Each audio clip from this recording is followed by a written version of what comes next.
전국에 계신 풋볼살롱 시청자 여러분들 안녕하십니까. 한 주간의 국내 해외 축구 소식을 전해드리는 살로만 뉴스의 살롱맨입니다.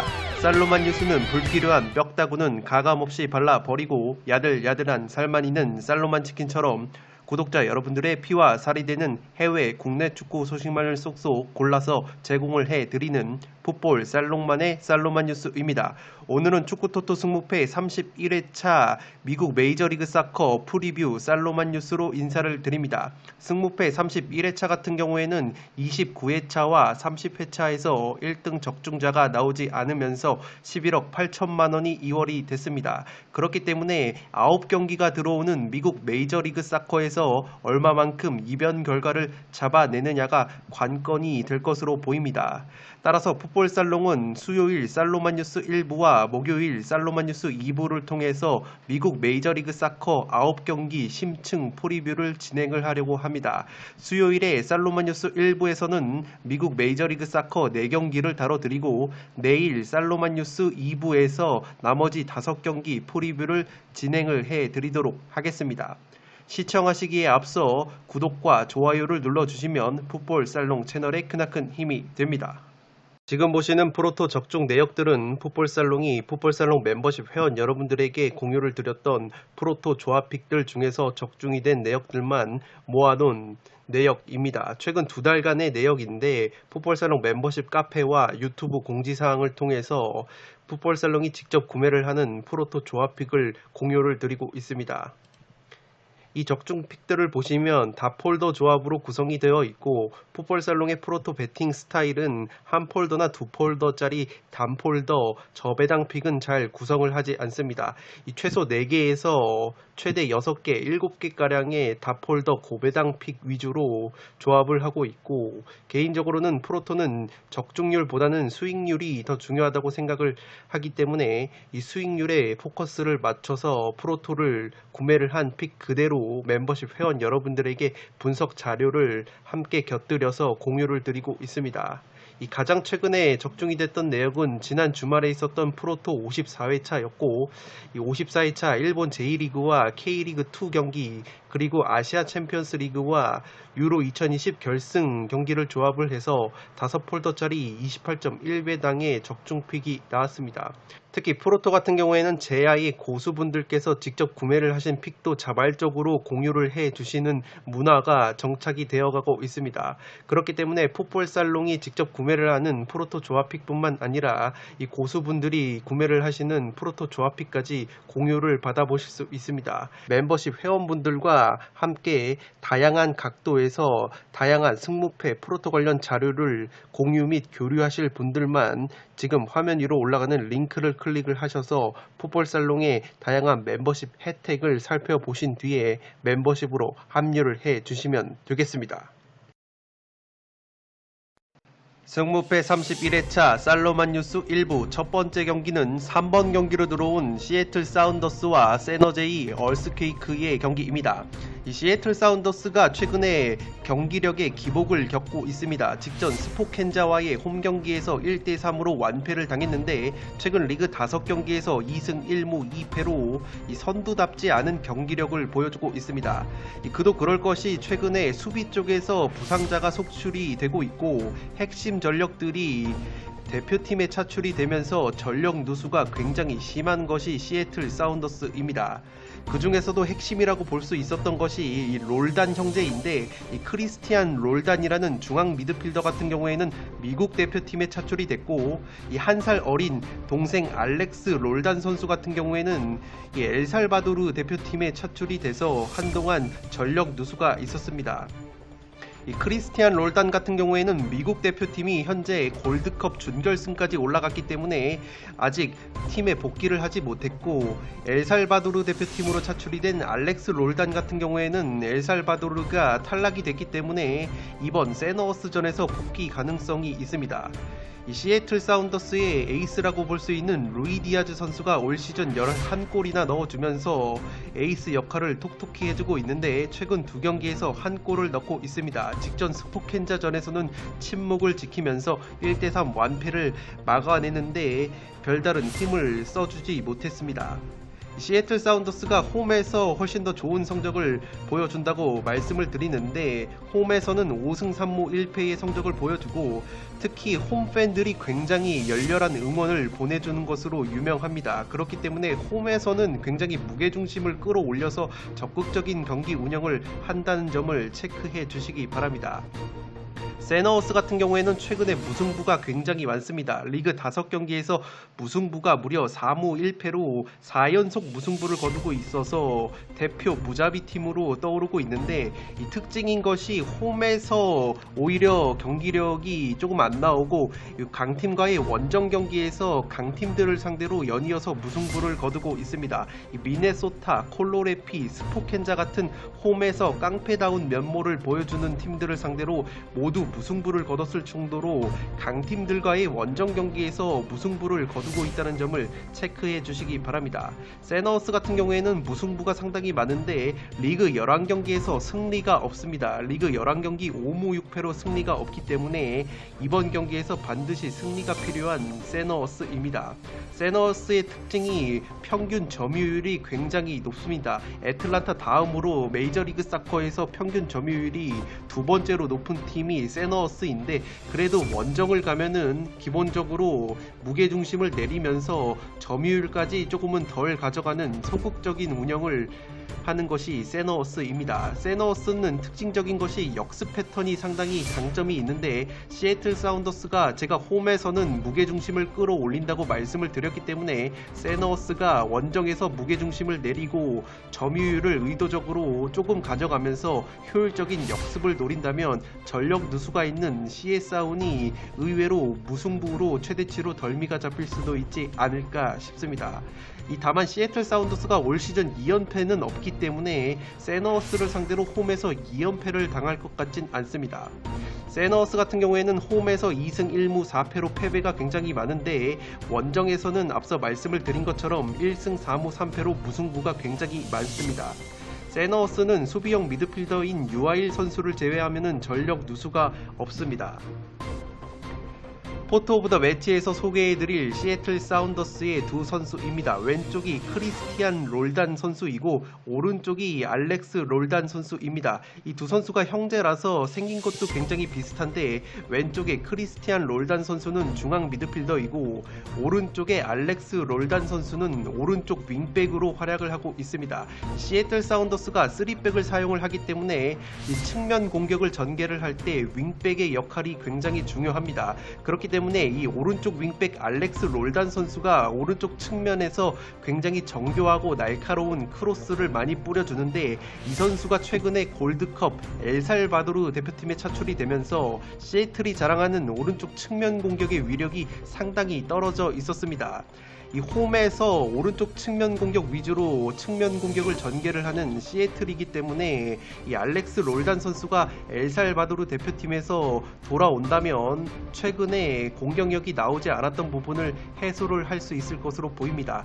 다만 아쉬운 것은 왼쪽에 한 살 많은 형인 크리스티안 롤단 선수는 엘살바도르가 아니라 미국 대표팀으로 차출이 되어 있기 때문에, 미국 같은 경우에는 지금 골드컵에서 카타르와의 4강전을 앞두고 있기 때문에 이 크리스티안 롤단 선수가 돌아오려면 시간이 걸릴 것으로 보입니다. 그렇기 때문에 시애틀 사운더스는 이 알렉스 롤단 선수의 출전 여부가 굉장히 중요할 것으로 보이고, 알렉스 롤단 선수가 선발로 나올 수 있다면 홈에서 극강의 모습을 보여주는 시애틀이 올 시즌 2연패는 없기 때문에 이 연패 흐름을 끊어내면서 알렉스 롤단을 필두로 한 오른쪽 측면 공격을 통해서 세너어스를 상대로 좋은 모습을 보여줄 수 있지 않을까 싶습니다. 다만 세너우스가 강팀과의 최근 원정 경기에서 연이어서 무승부로 고춧가루를 뿌리고 있다는 점을 고려를 해봤을 때 이 시애틀 사운더스 쪽으로 투표율이 80% 이상 몰린다면 이 경기도 구조적으로 꺾어볼 만한 매치이지 않나 싶습니다. 승무패 31회차 살로만 뉴스 1부 두 번째 경기는 4번 경기로 들어온 뉴욕 레드불스와 뉴잉글랜드 레볼루션의 경기입니다. 뉴욕 레드 같은 경우는 직전 DC 유나이티드 원정에서 0대1로 석패를 당했습니다. 최근 리그 5경기에서 1승 3무 1패로 무승부가 꽤 많은 흐름인데 뉴욕 레드는 기본적으로 홈과 원정을 비교해봤을 때 홈에서 훨씬 더 좋은 모습을 보여줍니다. 홈에서는 4승 1무 1패로 원정에서의 1승 2무 5패보다 훨씬 더 좋은 성적을 보여주고 특징적인 것이 뉴욕 레드가 홈에서는 수비력이 3배 이상 증가를 하기 때문에 굉장히 짠물 수비까지 홈에서 보여줄 수 있다는 점을 체크를 해주시기 바랍니다. 뉴잉 레벌과의 상대 전적을 보시면 1승 2무 3패로 열세인데 지난 6월 원정 경기에서는 아쉽게 2대3 한 골차 패배를 당했습니다. 당시에 뉴욕 레드가 아쉽게 패배를 했는데 에이스 카세레스 주니어 선수가 당시에는 코파 아메리카 로 인해서 대표팀에 차출이 됐었습니다. 그렇기 때문에 이번에는 카세레스 주니어까지 합류한 완전체로 뉴잉글랜드 레볼루션을 상대를 하기 때문에 기대감을 가질 만한 경기로 보여집니다. 다만 카세레스 주니어 선수가 최근에 2경기 무득점에 빠져 있고 공격 자원인 클리말라 선수 같은 경우에는 그래도 3경기에서 2골을 넣어주면서 제 몫을 해주고 있습니다. 이 클리말라 선수 외에 최전방에 이 파비오라는 공격수도 있는데 파비오 선수는 이 올 시즌 골보다는 어시스트가 상당히 많습니다. 5개의 도움을 기록을 하고 있는데 3경기째 공격 포인트가 없습니다. 뉴욕 레드의 특징이 전방 압박을 굉장히 빡세게 가하는 팀인데 MLS에서 제공권이 제일 좋은 팀입니다. 그렇기 때문에 압도적인 제공권을 앞세워서 뉴잉 레볼을 공략할 가능성이 있어 보입니다. 뉴잉글랜드 레볼루션 같은 경우에는 최근에 3연승의 상승세를 탔습니다. 리그 5경기 3승 1무 1패로 3연승의 상승세를 탔는데 직전 몬트리올과의 홈경기에서도 2대1 승리를 거뒀습니다. 뉴잉글랜드 레볼루션이 주요 공격 자원들의 컨디션이 굉장히 좋습니다.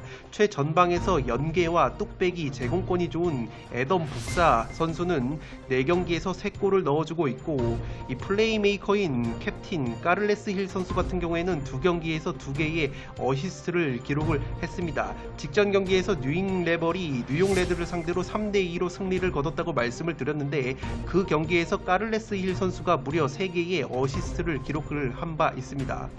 에이스 공격 자원인 구스타보 보우 선수는 출전한 8경기에서 무려 8골 2도움을 기록을 하면서 굉장히 좋은 골 감각을 보여주고 있습니다. 뉴잉 레벌 같은 경우에는 주전 골키퍼 터너 선수가 미국 대표팀에 차출이 되어 있고 측면 자원인 뷰캐넌 선수 같은 경우에는 캐나다 대표팀으로 차출이 되어 있습니다. 미국과 캐나다가 지금 골드컵 4강을 앞두고 있기 때문에 이 두 선수는 출전이 불가능하다는 점을 체크를 해 주시기 바랍니다. 뉴잉 레벌이 MLS에서 제공권이 4위이기 때문에 그렇게까지 제공권에서 밀릴 것 같지는 않습니다. 뉴잉 레버는 홈과 원정을 비교를 해봤을 때 홈에서 6승 0무 1패, 원정에서 4승 3무 2패로 원정에서 근소하게 성적과 경기력이 떨어진다고 보시면 되겠습니다. 뉴잉 레버의 특징이 굉장히 역습이 좋은 팀인데 뉴욕 레드가 전방 압박을 빡세게 가한다는 점에서 홈에서 무리하게 전방 압박을 가할 경우에는 뉴잉글랜드 레볼루션이 자랑하는 퀄리티 있는 역습 한 방에 덜미가 잡힐 가능성도 있어 보입니다. 포토 오브 더 매치에서 소개해드릴 두 선수입니다. 왼쪽이 뉴욕 레드의 에이스 카세레스 주니어 선수이고 오른쪽이 뉴잉글랜드 레볼루션의 핵심 공격 자원인 구스타보 보우 선수입니다. 이 카세레스 주니어 선수가 없었을 때 뉴욕 레드가 뉴잉글랜드 레볼루션 원정을 떠나서 2대3으로 한 골차 석패를 당한 바 있습니다. 당시에 3골을 먼저 내주고 2골이나 따라붙었던 뉴욕 레드인데 이 카세레스 주니어 선수가 있었더라면 충분히 무승부나 이 역전까지도 가능했었던 경기력이었기 때문에 이번에는 뉴욕 레드가 카세레스 주니어 선수까지 있기 때문에 홈에서 극강의 모습을 보여주는 뉴욕 레드 역시 충분히 승점을 가져갈 만한 경기로 보여집니다. 반면에 뉴잉글랜드 레볼루션은 구스타보 보우 선수가 최근에 절정의 골 감각을 보여주고 있습니다. 자신이 출전한 8경기에서 무려 8골 2도움을 기록을 하고 있고, 올 시즌 뉴잉글랜드 레볼루션이 홈에서 뉴욕 레드를 2차례 꺾은 바 있는데, 그 경기에서 2경기 모두 출전해서 보우 선수가 2골 1도움을 올리면서 뉴욕 레드 킬러로서 활약을 하고 있습니다. 따라서 이 매치는 이 두 에이스 발끝에 달려있다고 봐도 과언이 아니고, 이 할 수만 있다면 승무패로 지우어 볼 만한 매치라고도 보여집니다. 상당히 이 탄탄한 5대5 전력의 매치라고 보여지고, 당일 선수들의 컨디션에 따라서 승패가 갈릴 것 같은 매치이기 때문에 이 경기는 최소 투포를 사용을 해서 이 이변을 노려볼 만한 매치이지 않나 싶습니다. 승무패 31회차 살로만 뉴스 1부 세 번째 경기는 5번 경기로 들어온 신시내티와 DC 유나이티드의 경기입니다. 이 신시내티가 직전 내슈빌 원정에서 0대3 완패를 당했습니다. 최근 리그 5경기에서 3무 2패로 승리가 없는 것이 신시내티인데, 신시내티의 특징이 홈에서 아직까지 승리가 없습니다. 홈에서 0승 2무 3패로 원정에서의 3승 2무 4패보다 훨씬 더 안 좋은 성적을 보여주는데, 신시내티가 홈 경기장에 굉장히 열렬한 홈팬들이 많이 입장을 해서 분위기가 상당히 뜨겁습니다. 그런데 신시내티가 홈팬들 앞에서 굉장히 적극적인 경기 운영을 하면서 오히려 독이 되고 있는 것 같습니다. 신시내티가 기본적으로 무게중심이 상당히 낮고 점유율도 낮은 편인데, 이 홈팬들 앞에서는 그래도 화끈한 경기를 하기 위해서 무게중심을 상당히 끌어올리면서 적극적인 경기 운영을 하는데, 그렇기 때문에 실점도 굉장히 많아지면서 승리가 없는 것이 신시내티의 홈 경기 성적이라고 보시면 되겠습니다. 최근에 DC와의 상대 전적을 보시면 2무 2패로 열세인데, 지난해 10월 홈 경기에서도 1대2로 DC에게 패배를 한 바 있습니다. 그래도 고무적인 것은 신시내티가 미드필더 크루즈 선수와 왼쪽 풀백 마타리타 선수가 코스타리카 대표팀에 차출이 됐다가 복귀 가능성이 있기 때문에 이번에는 크루즈와 마타리타가 합류를 한다면 DC를 상대로 승점 1점 정도는 따낼 수 있는 경기를 하지 않을까 싶습니다. 코스타리카가 골드컵에서 탈락이 됐기 때문에 코스타리카 대표팀에 차출이 됐던 크루즈와 마타리타가 돌아올 수 있다면 이 공수에 걸쳐서 짜임새가 있는 전력이 구축이 될 것으로 보입니다. 신시내티는 공격수 브레너 선수와 최근에 아코스타 선수가 나쁘지 않은 컨디션을 보여주고 있기 때문에 이 두 선수의 발끝에 기대를 걸어볼 만한 경기로 보여집니다. DC 같은 경우에는 뉴욕 레드와의 홈 경기에서 1대0 승리를 거뒀습니다. 최근 리그 5경기에서 2승 1무 2패로 나쁘지 않은 성적과 경기력을 보여주는데, DC가 원정만 가면은 굉장히 고자 경기력이 나옵니다. 홈에서는 5승 2패로 다부진 모습을 보여주는데, 원정만 가면은 1승 2무 5패로 굉장히 안 좋은 성적을 보여주는 것이 DC입니다. 원정에서 수비력이 3배 이상 하락이 되는데, 홈에서는 실점이 4골밖에 없다가 원정만 가면은 실점이 14골로 늘어난다는 점을 체크를 해 주시기 바랍니다.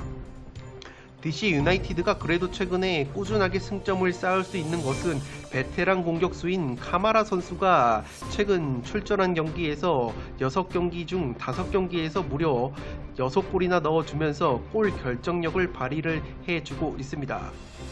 DC 유나이티드는 측면 자원인 아리올라 선수와 194cm 제공권이 굉장히 좋은 수비수 파인스 선수가 미국 대표팀에 차출이 됐습니다. 또한 중앙 미드필더인 카누스 선수가 최근에 부상으로 인해서 결장을 하고 있기 때문에 수비와 중원 쪽의 전력 누수가 심한 편이라고 보시면 되겠습니다. DC 유나이티드가 전방 압박을 굉장히 빡세게 가하는 팀이고, 직전 뉴욕 레드전에서도 이 전방 압박을 보여주면서 깔끔한 1대0 승리를 거뒀기 때문에 상대 전적에서 신시내티의 우위를 점하고 있는 DC 유나이티드가 원정팀임에도 불구하고 초기 배당 기준으로 근소하게 정배당을 받았습니다. 따라서 이 경기는 신시내티가 홈 고자 면모가 또다시 나온다면 이 무승부를 베이스로 조율을 해봐야 하는 경기이지 않나 싶습니다. 포토 오브 더 매치에서 소개해드릴 신시내티의 두 선수입니다. 왼쪽이 크루즈 선수이고 오른쪽이 마타리타 선수인데 이 두 선수가 최근에 코스타리카 대표팀에 차출이 됐다가 코스타리카가 캐나다에 패배를 하면서 골드컵에서 낙마를 했기 때문에 이 두 선수가 팀에 복귀를 한다면 그래도 신시내티가 올 시즌 첫 홈경기 승리를 노려볼 만한 매치로 보여집니다. 다만 제가 신시내티의 승리는 조금 힘들어 보이는 것이 상대 전적 면에서도 DC 유나이티드에게 밀리는 데다가 DC가 최근에 베테랑 공격수 카마라를 필두로 해서 이 다부진 경기력을 보여주고 있기 때문에 제 아무리 DC가 원정 고자라고 할지라도 충분히 승점 1점 무승부까지는 노려볼 수 있는 경기이지 않나 싶습니다. 제가 신시내티가 원래는 무게중심이 낮은 팀인데 홈에서는 열렬한 홈팬들 앞에서 이 굉장히 적극적인 경기를 하면서 무게중심을 끌어올린다고 말씀을 드렸는데 DC 유나이티드가 수비 뒷공간을 노리는 뒷공간 침투나 스루패스 공격 한방이 굉장히 날카롭습니다. 또한 전방 압박도 굉장히 이 조직적으로 빡세게 가하는 팀이기 때문에 신시내티가 또다시 홈팬들 앞에서 무리해서 이 적극적인 경기 운영을 한다면 DC가 자랑하는 뒷공간 공격과 전방 압박에 의해서 덜미를 잡힐 수 있는 경기이지 않나 싶습니다. 따라서 이 경기는 상당히 5대5 매치라고 예상이 되고 그렇기 때문에 무승부를 베이스로 조율을 해봐야 하는 매치이지 않나 싶습니다.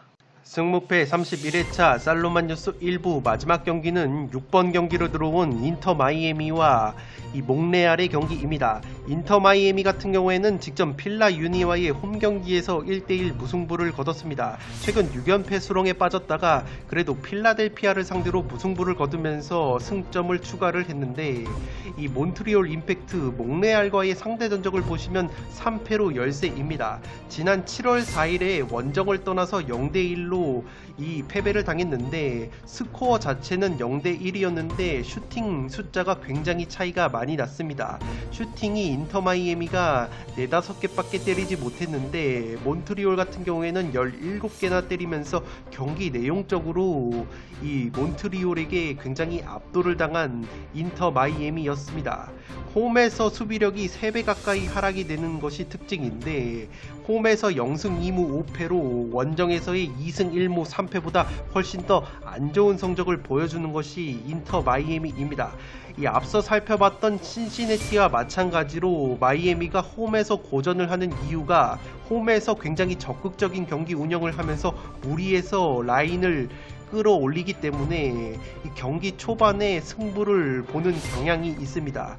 지난 뉴잉 레벌전에서도 0대5로 대패를 당했는데 경기 초반만 하더라도 인터 마이애미가 골대를 맞추면서 굉장히 좋은 경기를 하다가 득점에 실패를 하면서 뉴잉 레벌이 자랑하는 퀄리티 있는 역습에 무너진 인터 마이애미였습니다.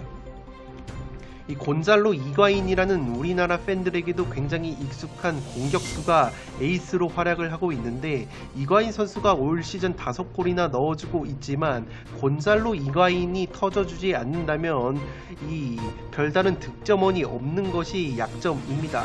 직전 필라 유니전에서도 이과인 선수가 한 개의 도움을 기록을 하면서 무승부를 견인을 했고 인터 마이애미가 약점인 것이 MLS에서 제공권이 22위밖에 되지 않습니다. 제공권이 상당히 약점인 인터 마이애미이고 이 몽레알 같은 경우에도 제공권이 22로 좋은 편은 아닌데 원정에서의 제공권은 9위로 상당히 끌어올리는 면이 있기 때문에 이 제공권 면에서도 몽레알이 인터 마이애미를 압도를 할 수 있지 않을까 싶습니다.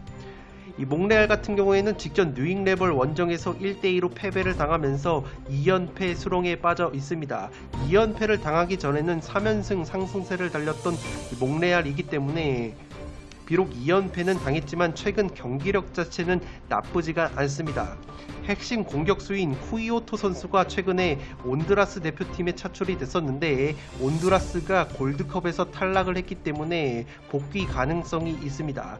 플레이메이커인 미하일로비치 선수가 최근 6경기 1골 3도움으로 나쁘지 않은 컨디션을 보여주고 있고, 이 190cm가 되는 최전방 공격 자원인 메이슨 토이 선수 같은 경우에는 2경기 무득점을 기록을 하고는 있지만 몸놀림 자체는 나쁘지가 않습니다. 이 몬트리올 같은 경우에도 홈과 원정을 비교해 봤을 때 홈에서 4승 2무 1패, 원정에서 2승 2무 4패로 원정에서 경기력과 성적이 감소한다는 점을 체크를 해 주시기 바랍니다. 특히 원정만 가면은 공격력이 2배 가까이 감소를 하기 때문에 몬트리올이 인터마이를 상대로 그렇게까지 대승을 거두기에는 힘들지 않을까 싶습니다. 지금 초기 배당 기준으로 인터마이애미 쪽이 근소하게 정배당으로 알고 있는데, 최근에 인터마이애미가 초기 배당 기준으로 뉴잉레버리나 필라유니 같은 팀들을 상대로 모두 정배당을 받았던 경기에서 승리를 거두지 못했다는 점을 고려를 하면 인터마이애미가 근소하게 초기 배당이 정배당인 것은 의심을 해볼 만한 요소이지 않나 싶습니다. 포토 오브 더 매치에서 소개해드릴 몬트리올의 두 선수입니다. 왼쪽이 미하일로비치 선수이고 오른쪽이 쿠이오토라는 공격수입니다. 왼쪽의 미하일로비치 같은 경우에는 2선에서 자유로운 움직임을 가져가면서 어시스트도 상당히 많이 하고 박스 안으로 침투를 해서 자신이 직접 해결을 하는 모습이 있습니다. 미하일로비치 선수와 더불어서 이 공격수 쿠이오토 선수가 최근에 온두라스 대표팀에 차출이 됐다가 온두라스가 골드컵에서 탈락을 했기 때문에 이 쿠이오토 선수까지 돌아올 수만 있다면 화력적으로 몬트리올이 인터마이애미를 압도할 수 있지 않을까 싶습니다. 인터마이애미가 홈에서 성적이 안 나오고 몬트리올 같은 경우에는 최근에 원정에서 2연패를 당하긴 했지만 뉴욕시티, 뉴잉레버리라는 강팀들과의 경기에서 모두 한 골차 석패를 당한 몬트리올이기 때문에 경기력 자체가 나쁘지가 않습니다. 그렇기 때문에 충분히 이번 경기에서 인터마이애미를 상대로 승리까지 가져갈 수 있는 경기라고 보여지고, 올 시즌 몬트리올이 3연패는 없었다는 점에서 패턴적으로도 이 인터마이애미, 홈 고자 인터마이애미에게 패배를 당할 것 같지는 않습니다. 제가 제공권이 인터마이애미가 약점이라고 말씀을 드렸는데, 이 몬트리올에는 최전방 공격 자원인 190cm의 메이슨 토이 선수가 이 헤딩 뚝배기 한 방이 좋기 때문에 원정에서 제공권이 살아나는 몬트리올이 제공권 면에서도 인터마이애미를 압도를 할 수 있지 않을까 싶습니다. 따라서 이 경기는 이 몬트리올, 몽레알 사이드가 굉장히 유력한 경기라고 생각이 되어지는 매치입니다. 네, 이것으로 승무패 31회차에 들어온 미국 메이저리그 사커 9경기 중에서 4경기를 먼저 프리뷰를 진행을 해드렸습니다. 저는 내일 목요일 살로만 뉴스 2부에서 나머지 5경기 프리뷰를 진행을 해드리도록 하겠습니다. 금요일에는 승무패 현미경부석 1부와 2부를 통해서 최종픽까지 공유를 드리는 일정으로 11억 8천만원이 이월된 승무패 31회차 진행을 해보도록 하겠습니다. 끝으로 영상이 도움이 되신 분들은 좋아요와 구독 버튼을 눌러주시면 풋볼살롱 채널에 크나큰 힘이 됩니다. 구독 버튼 옆에 종 모양의 알림 설정을 해주시면 그 누구보다 빠르게 양질의 축구 승무패 프로토 관련 컨텐츠를 만나보실 수 있습니다. 지금까지 풋볼살롱이었습니다. 감사합니다.